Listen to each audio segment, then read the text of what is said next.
नमस्ते साथियों, वंदे मातरम, भारत माता की जय, जय गौ माँ, जय आयुर्वेद साथियों। और आपके साथ एक चर्चा करेंगे हम लोग, और साथ में भाई डॉक्टर देवेंद्र बलारा जी हैं, भाई विनोद जी हैं, धनौरे जी।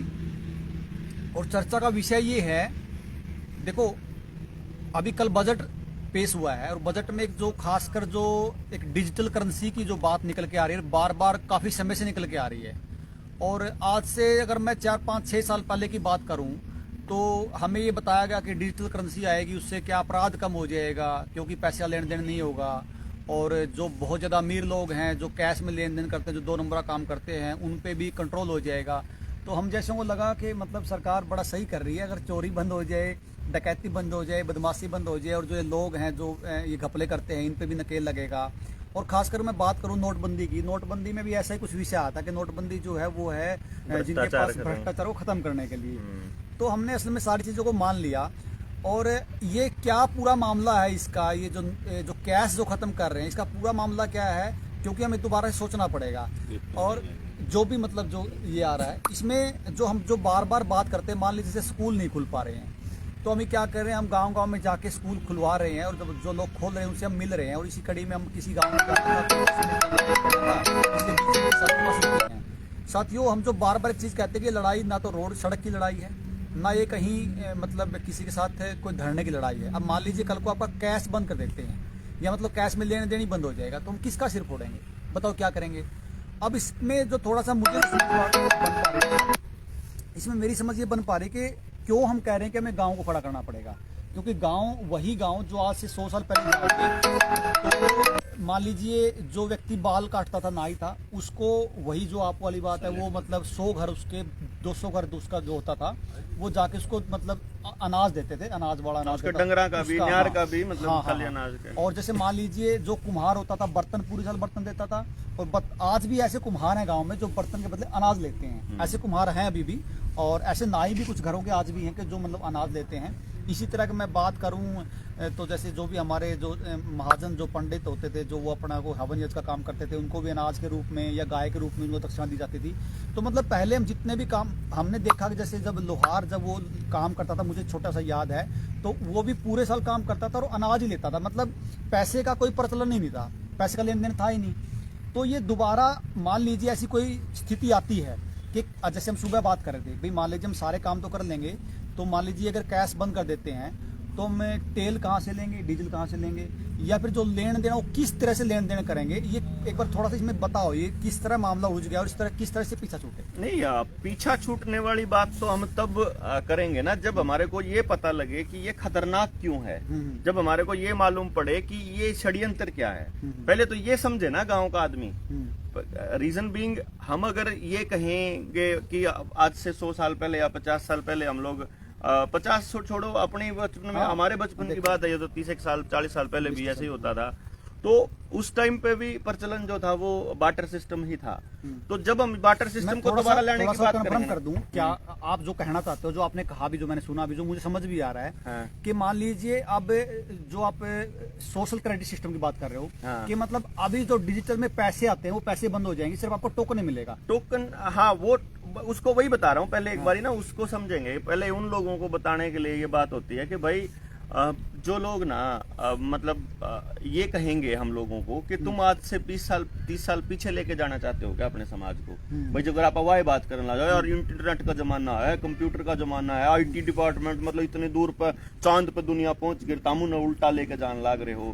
थम फिर आयुर्वेद की बात करो, थम फिर खेती की बात करो, थम फिर वापस इंडस्ट्रियलाइजेशन का जमाना, 4th इंडस्ट्रियल रेवोल्यूशन, और पूरी दुनिया में न्यू लाग रहा, चांद मार्स की तैयारी करने लग रहा है एलन मस्क। तो वो जो लोग हैं वो उसकी दलील इस तरह से देंगे, लेकिन आम आदमी की जिंदगी पे क्या असर पड़ेगा ये समझने वाली बात है कि जो अमीर घराने हैं उन लोगों को तो पैसे की भी कमी नहीं रही। आज रोजमर्रा के अखबारों में आपको खबरें मिल जाएंगी कि भाई जब से ये 2 साल का टाइम आया है, जब से लॉकडाउन लगने स्टार्ट हुए हैं, तब से अमीरों की संपत्ति अकूत बनती जा रही है, और गरीबों की और मिडिल क्लास फैमिली की, या तो मिडिल क्लास जो है वो ऊपरली उसमें शिफ्ट हो रहा है अगर इन्हीं से रिलेटेड धंधे कर रहा है तो, या फिर वो निचली उसमें। तो 2 ही स्लैब बन रही हैं, एक बहुत अमीर, एक बहुत गरीब। जो बहुत गरीब है उसको इस तरह से कर रही है सरकार कि उसकी हर जरूरत जो है वो सरकार पूरी करेगी। कहने का मतलब ये हुआ कि उसको राशन भी सरकार देगी, उसके बच्चे की पढ़ाई का इंतजाम भी सरकार करेगी, उसका इंटरनेट भी रिचार्ज सरकार करेगी, उसको पानी भी सरकार मुहैया कराएगी, उसको गैस भी मुहैया सरकार कराएगी, उसकी और जो जरूरतें हैं रोजमर्रा की वो सारी की सारी सरकार मुहैया कराएगी। तो सरकार को वो मुहैया कराने के लिए सरकार कहती है कि हमारे पास ऐसे फ्रॉड लोग हैं जो दो जगह से तीन जगह से राशन पानी ये सब ले रहे थे, तो उसको रोकने के लिए हमें डिजिटलाइज करना पड़ेगा और इसीलिए वो आधार कार्ड को ले आए। यूनिक आइडेंटिफिकेशन नंबर जो है ये केवल कंप्यूटर को चाहिए होता है, किसी भी एक जो फाइल है उस फाइल का वो यूनिक आइडेंटिफिकेशन नंबर बनाता है और उस यूनिक आइडेंटिफिकेशन नंबर से ही फिर उसकी पहचान होती है। तो जैसे आपकी पहचान आपके आधार के थ्रू करवाई जा रही थी और अब धीरे धीरे उस सर्टिफिकेट पे करवा के कि आपके सर्टिफिकेट के ऊपर स्कैन करने वाला वो बारकोड भी आ गया। तो ये एक खेल खेला गया कि आपको ये बताया गया कि हम उसको रोकने के लिए जा रहे हैं। फिर नोटबंदी में भी यही सब किया गया। वो जो नोटबंदी थी वो बेसिकली लोगों को ये चेक करने के लिए थी कि क्या लोग हमारे असली मकसद को समझ पाएंगे, क्योंकि जिस वक्त 2016 में नोटबंदी हुई, आपने नोटिस नहीं किया कि नवंबर में नोटबंदी हुई थी और 2.5 महीने पहले अगस्त की 13 तारीख को मैंने पोस्ट लिखी थी, 5 तारीख को सॉरी, मैंने 5 अगस्त को अपने फेसबुक पे पोस्ट लिखी थी कि नए ये पटेल, अर्जित पटेल उसका गवर्नर बनाया था आरबीआई का। तो आरबीआई का जब गवर्नर बना, मैंने अर्जित पटेल की हिस्ट्री देखी कि वो कहाँ से बिलोंग करता है, क्या काम करता है, पता लगा वो तो हिस्ट्री का स्टूडेंट रहा है। अब हिस्ट्री का आदमी बता रहा है कि वो आरबीआई का गवर्नर बना दिया।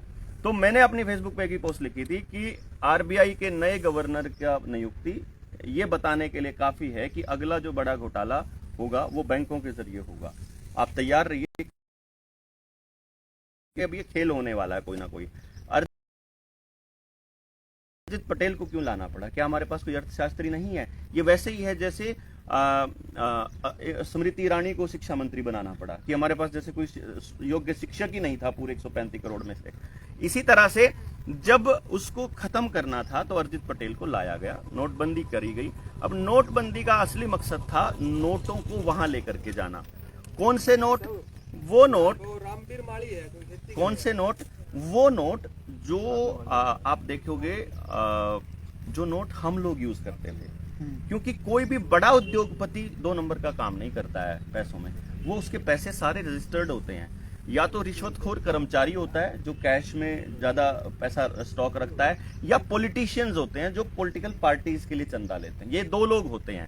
इन्होंने पॉलिटिकल पार्टीज के लिए तो अपना वो बना दिया इलेक्टोरल बॉन्ड वाला कि उसमें कोई आदमी नहीं देख सकता कहां से आया पैसा, चंदा आया, कैश आया, कैसे आया, या इलेक्टोरल बॉन्ड के जरिए आया। रह गए आम आदमी जो कभी मान लो आपने कोई जमीन खरीदनी है तो पड़ोसियों से ले लिए 2-2 लाख रुपए, 1-1 लाख रुपया और वो खरीद ली। उसको रोकने के लिए इन लोगों ने वो बैन लगाया कि आपके पास सब कुछ डिजिटलाइज करो। और अब डिजिटल करेंसी के बारे में उन्होंने कमीशन बिठाया था 2 साल पहले। मैं जो थोड़ा सा इसमें जो 2 चीजें जो समझना चाहते हैं सारे में, हाँ। जैसे अभी भी क्या है कि मान लीजिए आपको पैसे ट्रांसफर करने, गूगल से ट्रांसफर करना है, हाँ। आपने पैसे, क्या ये भी डिजिटल करेंसी में आता है? ये एक्चुअली डिजिटल करेंसी में नहीं आता है, ये अभी बैंकों का डिजिटलाइजेशन में आता है। अच्छा। ये डिजिटल करेंसी नहीं है, ये डिजिटलाइजेशन है। डिजिटल करेंसी तो अलग आएगी, 2 करेंसी आएंगी, एक क्रिप्टो करेंसी, एक डिजिटल करेंसी। क्रिप्टो करेंसी भी अलग है। अभी की जो करेंसी है अभी तो हमारे नोट ही है ना। आप अगर इनको पैसे भेज रहे हो तो अभी तो नोट ही भेज रहे हो ना। मतलब कहने को मतलब तो यही है ना कि इतने रुपए भेज रहे हैं, एटीएम से निकलवा लेते हैं। हाँ, हमारे वाले रुपए हैं, उनके डॉलर हैं, उनका मतलब कोई मतलब इंग्लैंड का जो है वो क्या बोलते हैं उसको, इंग्लैंड का क्या है, पाउंड, ठीक है, उनका पाउंड है, उनका डॉलर है, उनका रुपया है, तो हम भेज तो उनको रुपए ही रहे हैं ना। करेंसी अभी हमारी रुपया ही है। लेकिन क्योंकि भारत सरकार ने अभी कमीशन बिठाया हुआ है डिजिटल करेंसी के लिए और उसकी रिपोर्ट आनी थी दिसंबर तक। मैंने मेरे भाषणों में आपने सुना होगा कि डिजिटल करेंसी आ रही है, डिजिटल करेंसी आ रही है, तो अभी कमीशन ने अपनी रिपोर्ट अभी दी नहीं है। वो क्यों नहीं दी है मैं आपको पहले बता देता हूँ। क्योंकि देश के अंदर डिजिटल करेंसी के लिए लोगों में जागरूकता आ रही है और लोग समझ रहे हैं कि ये न्यू वर्ल्ड ऑर्डर का ही एक एजेंडा है। जो न्यू वर्ल्ड ऑर्डर के ऊपर हम लोग लगातार पिछले 2 साल से तो लगातार ही बोल रहे हैं कि न्यू वर्ल्ड ऑर्डर लाने के लिए ही डिजिटल करेंसी आएगी। जो आपका यूनिक आइडेंटिफिकेशन नंबर बना हुआ है इस सर्टिफिकेट के नाम पे, पहली खुराक दूसरी खुराक वाला जो सर्टिफिकेट चल रहा है, इसी के साथ उसको अटैच किया जाएगा और आपकी जिंदगी की सारी सेवाओं को उसके साथ अटैच किया जाएगा। तो अब आपकी जो करेंसी होगी, जो ये बैंक है जो इस टाइम चल रहे हैं, ये सारे के सारे डिमोलिश हो जाएंगे, खत्म हो जाएंगे। मतलब इनको मर्जर कर दिया जाए। पहले तो छोटे बैंकों का मर्जर किया ही जा रहा है फिलहाल, अभी इन सरकारी बैंकों में एफडीआई लाया करके इनको प्राइवेट हाथों में दे दिया जाएगा। तो ये प्राइवेट हाथ इसको धीरे धीरे धीरे धीरे आपके हाथ से बैंकिंग निकाल करके और डिजिटल करेंसी को ले आएंगे। कि मान लीजिए इन्होंने एक नियम बनाया है कि अगर कोई बड़ा उद्योगपति, आप मान लो 1000 करोड़ रुपया उसने लोन लिया बैंक से, और वो 1000 करोड़ रुपया आपका डूब जाता है, उस बैंक का डूब जाता है, वो उद्योगपति देने से मना कर दे, तो बैंक को ये अधिकार है कि जो बाकी के जो अकाउंट होल्डर्स हैं उनसे वो उसको पैसे को पूरा कर सकता है बैंक। डॉक्टर साहब एक और थोड़ा सा आसान सरल कर लिया भाई ने। हाँ मान ले आज किसी पे 5 लाख है, हाँ उसने एक प्लॉट लेना है, हाँ तो मैंने भाई 5 लाख में आपका प्लाट ले लिया, हाँ। तो मेरा प्लाट रजिस्टर कर दे। हाँ ईसा आके मतलब 5 लाख की जगह पे यू प्लाट ही 20 टोकन का मिलेगा। हाँ हाँ हाँ हाँ एग्जैक्टली वो ऐसे होगा। मतलब टोकन उसका खत्म चलेगा। हाँ मतलब आपको क्या होगा, जैसे क्या होता है आपका, आप देखिए नहीं, बिटकॉइन एक अलग चीज है फिलहाल ना। बिटकॉइन जो है वो थोड़ा है, कीमत ज्यादा है उसकी, तो वो तो जैसे सोने से भी बड़ा है। अभी वो उसको अभी फिलहाल वो ट्रेडिंग के लिए यूज कर रहे हैं। अभी बिटकॉइन को उन्होंने इस्तेमाल किया है लोगों का पैसा खींचने के लिए। आपको ये दिखाया जा रहा है बिटकॉइन में बड़ा फायदा है। मतलब उसका कारण क्या, देखो आज का मतलब युवा भी जो है ना, मतलब खुद मतलब मैं भी आ गया इसमें, हाँ। उसमें इन्वॉल्व हो रहा है कहीं ना कहीं। हाँ क्योंकि उसमें क्या है, मतलब बेनिफिट इतना है 700 गुना मतलब ज्यादा मुनाफा वो मुनाफा आपको दिखाया जा रहा है फिलहाल, अभी आपको खींचा जा रहा है वहां। अब जैसे शेयर मार्केट के अंदर देखो, शेयर मार्केट में कभी भी बड़े धुंधरों का नुकसान नहीं होता, वो अपने हिसाब से शेयर मार्केट को चलाते हैं। ऐसे ही बिटकॉइन और क्रिप्टो करेंसी का जो खेल है ये आपको खींचने के लिए ही कराया जा रहा है। आपको क्या कहेगा युवा, अपने बाबू तक कहेगा बाबू यू 1 किला बेच दे तो 10 किला जुगाड़ हो जाएगा, साल में स्वाद आ 10 रहा गुना हो है। जाए। हाँ साल में 10 गुना हो जाए। तो वो अभी आपको 10 गुना करके दिखाया जा रहा है। जैसे आपको बीज बांटे गए थे फ्री में, जैसे आपको जो चीज फ्री में दी जाती थी ना, वो अब जैसे क्या है, घर घर में ये उज्ज्वला योजना क्यों लाया गया पता है? क्योंकि इन्होंने जो कार्बन एमिशन को रोकने के लिए जो लकड़ी जलाने पर, गोश्ते जलाने पर जो पाबंदी लगने वाली है आने वाले टाइम में, उसके लिए उज्ज्वला योजना घर घर गई है। नहीं वह फैल नहीं होगी भाई साहब, घर घर पहुंचा देंगे बाद में। अभी सारे परिवार के परिवार खत्म भी तो होने वाले हैं जब अगली डोजेस का स्वाद लेंगे। अभी तो जो अगली खुराक के, अभी कौन सा इन्होंने खत्म थोड़ी कर दिया, इन्होंने तो खेल 2030 तक का तो सोचा हुआ है। लोग थोड़े जागरूक हो गए तो 35 तक लटका देंगे। लोग बड़े जागरूक हो गए, अगर खत्म करने के लिए तो आपको बहुत बड़ा चंक जागरूक करना पड़ेगा ना, एक एक पॉइंट को क्लियर करके बताना पड़ेगा ना। आप कैसे आधे घंटे में 1 घंटे की बात में समझा दोगे, उसने 2 घंटे में, भाई साहब 10-10 घंटे लगेंगे बैठ के समझने के लिए। लंबा हो जाए तो मेन जो मेरा जो समझ में आई बात है, हाँ। एक भाई को क्या रहा है ईसा भी उसका अपने सिक्के जो अपने चांदी के सिक्के आप पे चलाने पड़ते हैं, कुछ सोच के चांदी के सिक्के चलाओ, कागज चलाओ, तो जो ये कागज के हैं, ये नोट क्या है, अगर आपको पता है नोट क्या है? हाँ। नोट ये नोट है, कागज तो है, कागज है जो। हाँ। ये क्या नोट है मैं आपको बताता हूँ।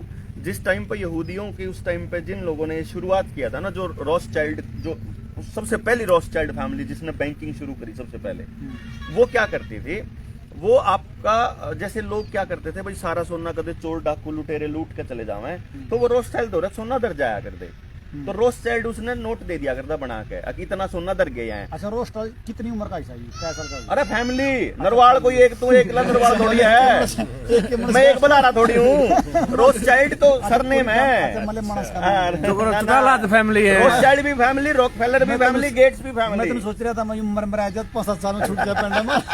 ना ये अगली पीढ़ी से बताते जा रहे हैं, जो आप अगली पीढ़ी से बताते जावा, न्यू या पांचवी पीढ़ी। ये तो बिल गेट्स भी आदमी नाम को नहीं। ना बिल गेट्स तो नाम है, गेट्स तो फैमिली है, गेट्स फाउंडेशन जो है या पुरानी है, अच्छा ठीक है ना। तो सारे लुट्टे भाई, और फाउंडेशन का वो लगा देते हैं ना, जैसे अब अपन कोई फाउंडेशन बनाई, कल ने अपन औलाद अपनी नहीं बना ले तो मान लिया अपन एक कागज प्रिंट कर लिया प्रॉपर स्पेस, अपन 2 से 5 आदमी बिठा के भाई कागज है इसका यू मार्क है, और भाई यू नोट में डाल तो भी चला दे, चल तो सके गोला में छोटी बात। देखो ऐसा है, क्या होता है कि जब आप अपना नोट चलाओगे ना, तो आपको बगावती बना दिया जाएगा। बेसिकली क्या है कि आप, ये देशद्रोह के अंदर आता है आप अपना करेंसी चलाना। अच्छा। यानी कि अगर आप अपनी करेंसी चलाओगे तो आपका मतलब है कि आप देशद्रोह कर रहे हो। नहीं मान ले तो मेरा करेंसी नहीं चला सकते आप, अपने भाईचारे में सामान का लेन देन कर नहीं, मान ले सकते हो। चांदी है, हाँ चांदी या रुपया है, हाँ वो कैसे दे हाँ, सकते? चांदी के रुपये की कीमत रख लो आप अपने हाँ, की, आप भाई 1 रुपये की कीमत है और इसमें इतना इतना सामान रहा सोना है। सिक्का भी हाँ, सोने का और क्या अगर रख मान ले लो। मैंने किसी पे गेहूं लेनी है, हाँ। तो मैंने 20,000 गेहूं होगी, हाँ। मैं 20,000 सिक्का बनवा लूं। ये आपके, आप देखो इन्होंने क्या करा है, गाड़ियों के जो लोहे वाली गाड़ी है ना अपनी, ये आप देखो अपने वाली जो सी गाड़ी है पुरानी, इनमें लोहा भरा, नई गाड़ियां में प्लास्टिक और कार्बन फाइबर आवा है, लोहे तक हथियार बन जाए हैं। कल ना अपनी रक्षा खातर अपन ने जेड़ी बनवानी हो, अपन ने गंडासे बनवाने हो, तो ये लोहे अगर हाथ खींचन लाग रहे हैं पुरानी गाड़ियों को डंप करने के नाम पे, ताकदे गामा वाले लोहा ना रख लें। देखो ना आपका सारा लोहा तो खत्म कर दिया इनने, मतलब पूरा खेल रच रहे हैं कि ये अपनी रक्षा के लिए लोहा भी ना रहो इनके पास पैसा भी ना रहो, ये अपनी रोटी पकाने के लिए भी हमारे ऊपर निर्भर रहो हैं, ये अपना खेत में बाण खातर भी हमारे ऊपर निर्भर रहो हैं। इनका ट्रैक्टर नहीं चलेगा, डीजल इतना महंगा हो जाएगा, आप कह देंगे हम तो अपने बड़दा गिल बोलेंगे, एक बार अपने पेस्टिसाइड गिर के इतनी करड़ी कर ली जमीन की हमारे बड़दा पे पटती नहीं, बड़दा ने ऊपर APLM में जो है वन्य प्राणी बना दें, तो भाई आपने बड़द रखने का भी अधिकार आपसे छीन लिया जाए, 2 तो फालतू डांगर रखने पे आपके ऊपर जुर्माना कमर्शियल का लगा दिया जाए, आपकी बिजली को इतना प्रीपेड करके महंगा कर दिया जाए। हाँ, कला पक्की तजारे पता है हाँ, कौन सा काम था वो? दनाना मुगला ने लगा दिया। मुगल्ला ने कर दिया है तो किस खेत की मूली है। हाँ, तो एक तो डरने की जरूरत नहीं भाई, हाँ। जो साथी हैं सारे ये के करेंगे विषय वो नहीं है, आपन के करना विषय वो है। हाँ। देखो करना वाला तो आज तक 8 साल पहले मुगल्ला ने भी केस सोचा होगा, अंग्रेज केस सोच आए थे, उससे पहले केस सोच आए थे। करना तो परमपिता परमात्मा ना गाम राम ना रापाना है, तो डरने की जरूरत नहीं है, लेकिन बेरा तो सबना होना चाहिए, पता जानकारी होगी ना। जानकारी होनी इसमें चाहिए। ये है कि इसमें क्या है सुशील कि अगर जानकारी हो ना, अगर आदमी ने न्यू पता हो कि भाई 4 दुश्मन आओगे तो आदमी 8-6 खड़े हो जाए तो आप उन्हें तोड़ सका। मान लिया आप 2 ही रह जा और 4 दुश्मन आवे तो आप अपना हथियार मजबूत कर लें। हमने न्यू भी बेरा हो अगले पे हथियार के है तो आप अपनी हथियार की तैयारी कर लें। अगला आदमी किस तरह से लड़ाई लड़ रहा है और अगला आदमी आपके लिए क्या तैयारियां करके आ रहा है, उसकी जानकारी अगर हो तो लड़ाई आसान हो जाती है। तो इसमें एक जो लड़ाई डॉक्टर साहब निकल कर आई है ना, जो मेरे समझ में आई है, हाँ। भाई इस लेवल पे भी तैयार हो जो कि आपने अपना गांव तक भी सीमित रहना पड़ सका है। हाँ, ये सत्य है। बिल्कुल। आपने बीज भी अपने बनाया का गांव में बोका खाने पड़ सका, ऐसा स्थिति है कैसी? बिल्कुल आएगी। आपने कमेंट आया है, अपने खेती भी बैल तक भाई करनी साहब, पड़ सका, ऐसी स्थिति है। आजाद हिंद फौज ने अपनी करेंसी चलाई थी। हाँ, आपने खेती तो बगावती थे भाई। बैल तय बीज अपने कपड़ा अपनी कपास बोक के कपड़ा भी बनाना सीखना पड़ेगा भाई। ईसा भी उसका कपड़ा भी ना दे वही है, कपड़ा पे बैन ला दे भाई आपने। ये मशीनों को इसलिए तो खत्म किया ना गांव से। हाँ। गांव के अंदर जो अपना उद्योग थे, चाहे आपका मिट्टी के बर्तन बनाने वाला उद्योग है, चाहे आपके और सामान जो डेली रूटीन के कुम्हार था, सुनार था, लोहार था, वे सारे गांव में तो बजाने के पीछे यही तो लॉजिक था ना कि हम इनके ऊपर डिपेंडेंट हो एक जाए। चीज देखो मेरे को समझ में आया, हाँ। देख कोल्लू आएगा दोबारा हाँ कर लो चीनी बंद कर लो। ठीक है, दोबारा कुमार आएगी। हाँ, थोड़ा सा चमड़ा का काम करना है, थोड़े से लोग कम आ रहे हैं, लेकिन अब आप कोशिश करा दूं भी आ जाएंगे। बड़ा दास तक अपना खेत में है। हाँ। और जैविक खेती भी दोबारा शुरू हो चुकी है। ठीक है, छोटे जैविक खेती का भी जुगाड़ कर लिया सरकार ने, उन्हें बेरा के करा है। हाँ। जय ईब तो आप बात कही करा, हाँ जैसे गांव में जावा, हाँ तो आप तो ये बात करा कि सारा गांव समझ जाओ और इकट्ठे होकर करो। लेकिन सरकार एक नई स्कीम ले आई, जो कर न्यू देख लिया कि नरवाड़ ने जैविक खेती का, सुशील ने जैविक खेती की अकल है, तो तेने संपर्क करेगी सरकार की टीम और तने न्यू कहोगी कि तेरा ईब के जुगाड़ है, तेरा इतना कहना, मैं तने न्यू काम करूं 100 किले दे दूं, 100 किले पे तने सारे इक्विपमेंट, सारे मतलब ट्रैक्टर, सारी चीज मिल जाएंगी और वह तू खेती कर और तू संभाल इस पूरे गांव की। उसने समझा ना बात ने, मतलब वो हमें क्या कहेगी कि हम आप संभालो, गांव पे डिस्ट्रीब्यूट मत होने दो, उस ज्ञान ने गांव को मत दो। ये गांव में एग्री बिजनेस शुरू कर रहे हैं, जैसे स्पेशल एग्री रूट बना रखे हैं इन्होंने, ऐसे ही आदमियों को कैप्चर कर रहे हैं जिन्हें नॉलेज है। तो लालच में आके जो आदमी ने शुरू करा है उसने, मान लो किसी आदमी ने अभी अपना के है आपा तो इस समाज के लिए हम तो सारी जिंदगी गड़ा दी, तो हमने तो न्यू बेरा है कि हमने तो ये लालच दे नहीं सकते, हम तो सारा कुछ छोड़ के ना बैठ लग रहे हैं। एक बात और रखा है, सारे तो अपना पर नंग भी को नहीं, हाँ। वो 2-4 लाख रुपए ले भी रहे हैं, तो क्या करना चाहिए में से कुछ सोना सामना किए चांदी देखो सबसे बड़ी बात, मेटल खरीदो, कोई भी खरीदो, धातु खरीद लो, वो धातु कोई भी हो, जैसे लोहा है, अगर उससे तो सामान बन जाएगा अपना जरूरत का। अगर आपने सोना चांदी खरीद ली तो वो खराब नहीं होता कभी भी, उसको आप कभी भी इस्तेमाल कर सकते हो। कल को आने वाले टाइम में टोकन के रूप में या किसी को देने के रूप में, सिक्के के रूप में आप इस्तेमाल कर सकते हो। या फिर आप जमीन खरीदो तो उद्योग वाली जमीन मत खरीदो, शहर के अंदर कबूतर खाने मत खरीदो, अब ये लिख रहा है आप भाई, खेती वाली जमीन खरीदो। अब हम खेती जो है, पैसे कहाँ रखे हम लोग, तो बताना तो पैसे लगे। की बता रहे हैं भाई साहब। सुनना। आपने जमीन जो है ना, वो खेती वाली जमीन खरीदनी है। आपने वो जमीन नहीं खरीदनी जो शहरों में जमीन हो, तो क्योंकि जमीन आगे जो यूज होएगी वो खेत की जमीन यूज होएगी। आपको दोबारा से वापस गाँव में ना अपनी पड़े। उस चीज के ऊपर आना पड़ेगा जो ओरिजिनल है। ओरिजिनल चीज कभी खत्म नहीं होती, चाहे वो बीज हो, चाहे वो जिंदगी हो, चाहे वो संस्कार हो, चाहे वो मतलब जो कभी तक चले और कभी भी व्यर्थ ना हो। भाई आप सबके हित की सोचोगे तो आपका हित होगा। या ऐसी लाइन है जिसने किसी ने कही हो, चाहे वह कितने लिख रही हो, वह सनातन है, भाई मतलब वह इसके- सदा तक चलेगी, सदा तक चलेगी। 22 के पैरेलल सरकार खड़ी नहीं हो सकती। जनता खड़ी सरकार खड़ी मोर्चा खड़ी करने लाग रहे भाई खड़ा। तो साथियों लंबा हो जाएगा, लेकिन हाँ। एक बात आप समझ लीजिए। देखो हाँ। हम आजादी कहने की जो आजादी उसके बाद पैदा हुए हैं, हमें लगता है कि मतलब 20-30-40 साल का जो हमने जीवन जिया है कि मतलब ऐसा थोड़े होता है। आप उन लोगों को भी सोचो जो पैदा ही गुलामी के दौर में हुए हैं। हाँ। जो आप मान के चलो कि 1000 साल की गुलामी में कितनी पीढ़ियां पैदा हुई होंगी, तो उनका भी जीवन इस तरह का रहा है। तो अब ये स्थिति अगर आ गई है कि इस तरह की गुलामी आने वाली है, तो हमें उसके लिए हमें आपको तैयार करना पड़ेगा। हमने जितनी मौज लेनी थी वो ले ली है, अब शायद हम मौज ना ले पाए। एक जो रास्ता जो भविष्य की नस्ल को बचाने के लिए, जमीन बचाने के लिए, तो अपने आप को इस तरह लड़ाई के लिए आपको तैयार करना पड़ेगा। मुझे ऐसा लगता है, बाकी किसी के स्वतंत्र विचार, हम किसी पे थोपना नहीं चाहते, हो सकता हम भी गलत हों। कोई व्यक्ति आप में से हमें कोई समझाना चाहे तो समझा भी सकता है। वंदे मातरम साथियों, नमस्ते, जय गौ मां, जय भारत माता। इनकलाब जय हिंद भाई जिंदाबाद। सभी को। डिजिटल करेंसी की लड़ाई शुरू कर लो। नहीं, एक बार तो स्कूल खुला हुआ है, फिर देखा है। ठीक है।